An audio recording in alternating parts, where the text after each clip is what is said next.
Salam əziz müdavimlər. Bu gün məktəb laborantlarının ixtisas fənnindən danışacağam sizə. Deməli, laborant ştatı üçün, yəni məktəb laborantı ştatı üçün tələblər qoyulur.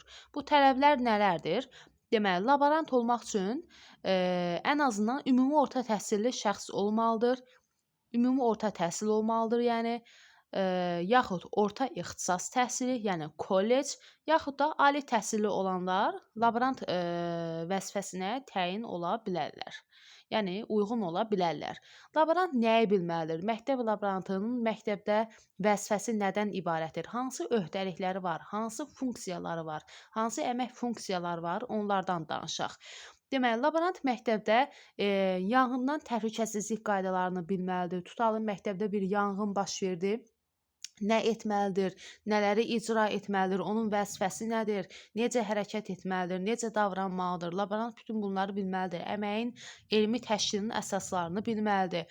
Daha sonra laborant laboratoriyadan belə deyim, məsul şəxsdir. Yəni laboratoriyada təcrübə zamanı, təcrübədən əvvəl, təcrübədən sonra həmin təcrübə olan hissəni, yəni massanı səliqəyə salmaq, reaktivləri yerinə yerləşdirmək, reaktivləri düzgün etiketlə, yəni belə deyim, etiketləmək, yəni hansı ki, tutalım argentium NO3-dür, onu etiketləyib bir tərəfdə saxlamaq, şkafın bir tərəfində saxlamaq, daha sonra civədir, tutalım onu ayrı, yəni bu kimi maddələr, reaktivlər, daha sonra reaktivlərin belə deyim, istifadə müddəti əgər bitibsə və yaxud bitməyinə yaxın, bu kimi əlamətləri qeyd etmək laborantın vəzifəsidir. Laborantın öhdəliyidir, yəni əmək funksiyasıdır.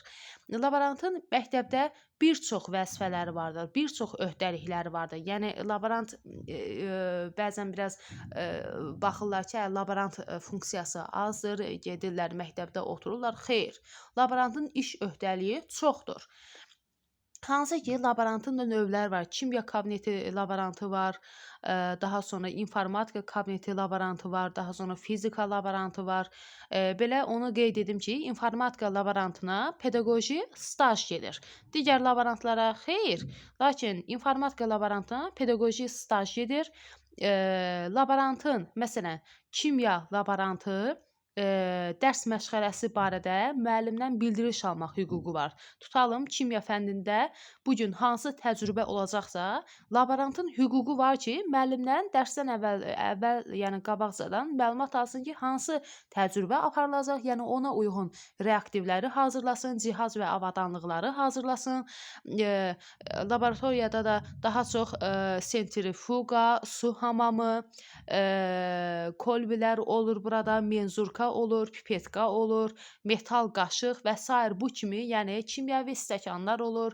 Bu kimi alətlər, yəni cihaz və avadanlıqlar da işləməyi laborant bacarmalıdır.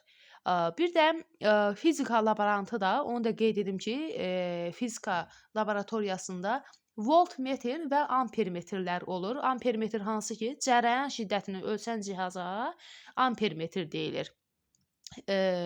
Amper özü cərəyan şiddətinin vahididir. Voltmetrdə gərginliyi ölçən bir cihazdır və o da uyğun olaraq, müvafiq olaraq volt gərginliyin vahididir. Bunu fizika müəllimləri daha yaxşı başa düşərlər, bilərlər.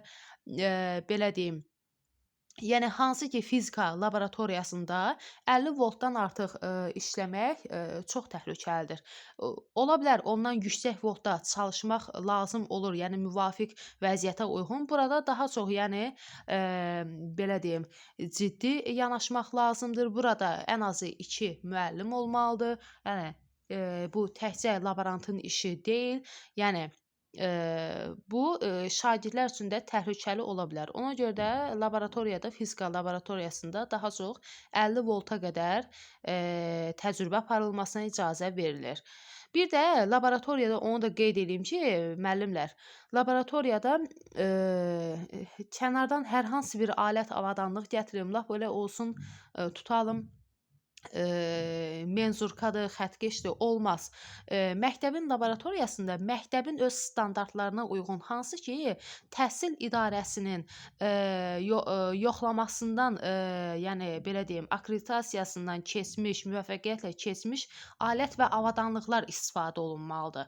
Reaktivlərin özü də vaxtlı-vaxtında inventarlaşdırılması, hansı ki, laborantın özündə bunun üçün öz jurnal olur.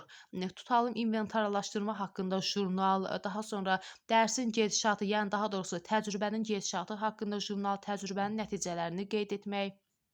Bu kimi, yəni bir sıra uçot qeydiyyat jurnalları laborantda olur. Yəni laborant bunları qeyd etməlidir.